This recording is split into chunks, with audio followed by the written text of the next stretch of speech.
First information report criminal procedure में कहीं define नहीं है, लेकिन इसकी इम्पोर्टेंस बहुत है, क्योंकि फर्स्ट इन्फॉर्मेशन की बेसिस पर ही जो कांड होता है उसका इन्वेस्टिगेशन आगे बढ़ता है। जब कोई घटना घटती है तो कोई भी एनीबडी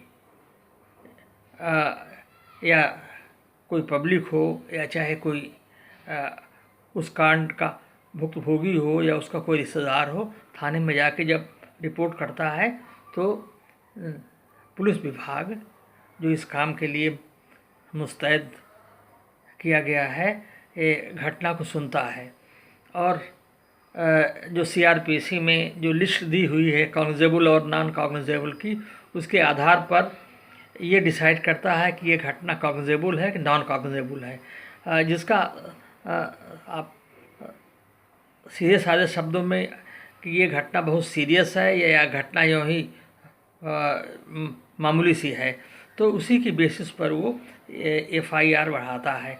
जब कॉग्निजेबल होती है तब ये इसको भी रिकॉर्ड करता है, जो नॉन कॉग्निजेबल होती है उसको भी रिकॉर्ड करता है।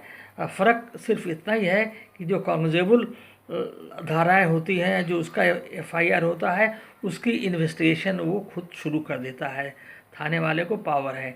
लेकिन जो नॉन कॉग्निजेबल धाराएं हैं उसका जब इंफॉर्मेशन वो रिकॉर्ड करता है तो वो फिर वो खुद से इन्वेस्टिगेशन नहीं चालू करता है, और ये रिपोर्ट उस एरिया के मजिस्ट्रेट को भेज देता है और इंतज़ार करता है कि उसे इसको इन्वेस्टिगेट करने का पावर या इंस्ट्रक्शन मिले। तो इस तरह से एफआईआर आगे बढ़ता है। इसकी पूरी व्यवस्था थाने में रहती है, इसका फॉर्मेट है।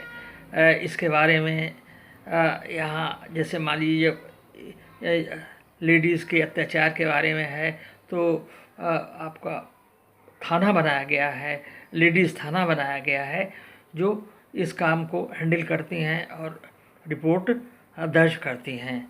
तो ये हुआ इन्फॉर्मेशन 154, 155 में 154 मतलब कॉग्निजेबल ऑफेंस का और 155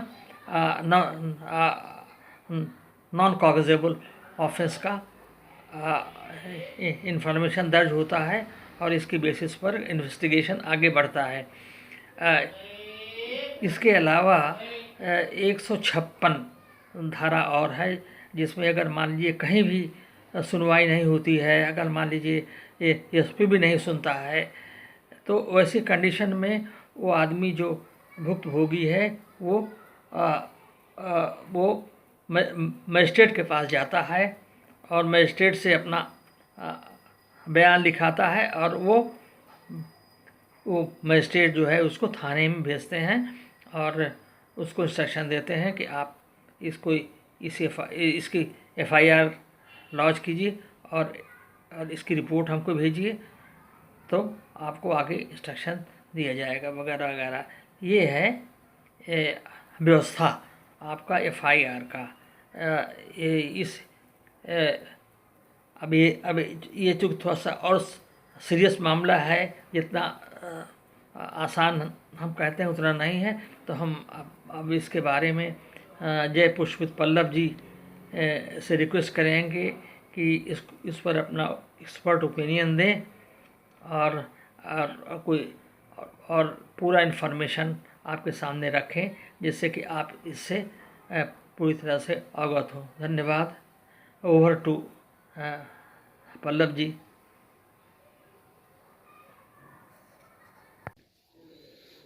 थैंक यू खान साहब, जिनको हम प्यार से चाचा बोलते हैं। ये अपॉर्चुनिटी उन्होंने दिया कि एफआईआर के बारे में थोड़ा बताएं। तो एक्चुअली चाचा ने तो सारी बातें एफआईआर से रिलेटेड बता ही दी हैं। 2-3 बातें इसमें ऐड करेंगे कि लोगों के मन में ये सवाल आता है कि एफआईआर आखिर करा कौन सकता है। तो आप लोगों ने शायद सुना होगा, दिल्ली में यूथ कांग्रेस के लीडर थे सुशील शर्मा, उनके ऊपर एलिगेशन था कि उन्होंने अपनी वाइफ को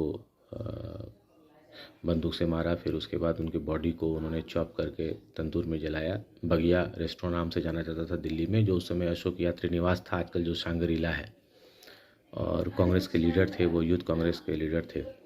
और नैना सानी उनकी वाइफ, वो भी कांग्रेस की ही एक वर्कर थी। और जब ये बगिया रेस्टोरेंट में उनको डेड बॉडी को लाया गया तो उसको चॉप करके तंदूर में डाला गया, और उससे अचानक से बहुत सारे आग और धुआं निकलने लगा। तो वहाँ के जो वर्कर थे उन्होंने चिल्लाया कि आग लग गई, आग लग गई। और चूँकि नेचुरली बॉडी में इतनी आग लगती है तो फिर धुआं और आग तो की लपटें ऊपर जाती है। फिर उन्होंने बाहर से ही देखा, और बाहर से देखने के बाद जब इनको पता चला तो कि आग लगी है, तो दे वेंट इनसाइड दी बगिया रेस्टोरेंट। और 2 पुलिस वाले ही थे उसमें, हेड कांस्टेबल थे अब्दुल नज़ीर कुंजू, और होमगार्ड थे मिस्टर चंद्रपाल। और फिर इन्होंने जब आग बुझाया तो दे फाउंड कि अभी भी धुआं जो है वो निकल रहा था, और स्मेल उसमें बहुत डिफरेंट था। देन दे डाउट, उनको डाउट हुआ कि कुछ तो है। फिर जब देखा गया तो पता चला कि ये तो बॉडी के पार्ट है, which were chopped and they were kept inside the tandoor. और फिर ऐसे तंदूर केस के नाम से ही ये फेमस भी हुआ। और एफआईआर फिर इन्हीं लोगों ने दर्ज कराया। तो इसीलिए एफआईआर कौन दर्ज करता है, ये जो एक नॉर्मली अमूमन सवाल होता है लोगों के मन में, तो एफआईआर कोई भी दर्ज करा सकता है, कोई भी। कुछ एक्सेप्शंस हैं इसके, जिसमें एफआईआर विक्टिम या विक्टिम के रिलेटिव ही करा सकते हैं। Otherwise FIR can be lodged by anybody and criminal law में be set into motion by anyone. बाद में फिर इनकी सज़ा हुई ट्रायल कोर्ट से, हाई कोर्ट से, सुप्रीम कोर्ट से। लोअर कोर्ट और हाई कोर्ट ने तो इनको डेथ सेंटेंस भी दिया था, कैपिटल पनिशमेंट दिया था। बाद में ऑनरेबल सुप्रीम कोर्ट ने फिर इसको रिड्यूस करके लाइफ इम्प्रिजनमेंट कर दिया था। तो ये सवाल जो है लोगों के मन में जो आता है, इसका मैंने एग्जाम्पल के साथ इसलिए इसको स्पष्ट किया।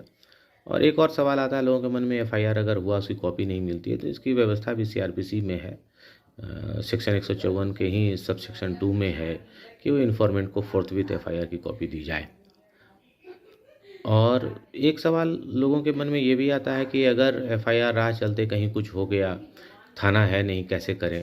तो जो 100 नंबर का डायल के नंबर पे आप 100 नंबर पुलिस को बुलाते हैं, जो पीसीआर वैन होता है, वो पीसीआर वाले आते हैं और आपसे बात समझते हैं। और फिर उनकी ये ड्यूटी होती है कि वो आपके बात को लिखें, और फिर वो जो उस इलाके का थाना है, उस थाना के लोग को उसका इंटीमेशन देते हैं।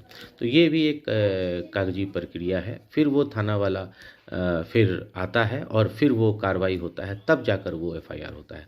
तो ये जो पीसीआर वैन वाला जो इन्फॉर्मेशन देता है थाने को, वो एफआईआर नहीं है। उसको इन्फॉर्मेशन जो है वो उसको रुक्का बोलते हैं। हर स्टेट में अलग अलग तरीके की भाषा का उपयोग किया जाता है इसके लिए।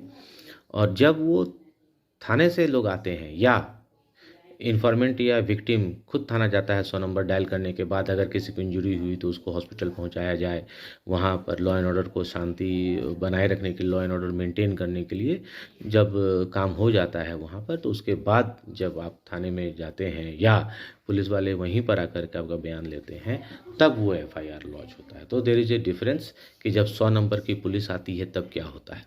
तो ये भी एक प्रोसीजर है इसका। और चाचा ने बहुत ही अच्छे तरीके से सारी बातें समझा दी। 156(3) पे चाचा ने जैसा बताया वो भी एक प्रोविज़न है कि जब अगर पुलिस आपका एफआईआर लॉन्च नहीं करे तो क्या करना चाहिए। लेकिन ऑनरेबल सुप्रीम कोर्ट ने ये व्यवस्था अपने पुराने जजमेंट में कर दिया है कि अगर if there is any offence, cognizable offence, then the police is under an obligation to launch an FIR. The police cannot initiate an inquiry on the basis of cognizable report. अगर कोई cognizable offence, अगर cognizable offence होता है तो ये police की जिम्मेवारी है कि वो एफआईआर लॉन्च करे और इन्वेस्टिगेशन करे। इंक्वायरी करने का प्रावधान सीआरपीसी में नहीं इस बात से है कि आप पहले इंक्वायरी करिए और फिर एफआईआर करिए। पहले आप एफआईआर करिए फिर इन्वेस्टिगेशन करिए, व्यवस्था यही है। इसीलिए when there is a commission of an cognizable offence, the police is under an obligation to launch an FIR. तो इसमें भी लोगों के मन में रहता है कि लोग बोलते हैं कि पहले इंक्वायरी करती है पुलिस, फिर एफआईआर लॉन्च करती है। तो ये ऐसा नहीं है। अब इसको समझने का अपना अपना तरीका है, कैसे आप इसको समझते हैं या पुलिस कैसे काम करती है। तो मेरे हिसाब से चाचा जितना आप कह चुके हैं, शायद मेरे लिए इतना ही एड ऑन करने के लिए स्पेयर रह गया है। Thank you once again for providing me an opportunity to speak something about it. ठीक है चाचा, थैंक यू।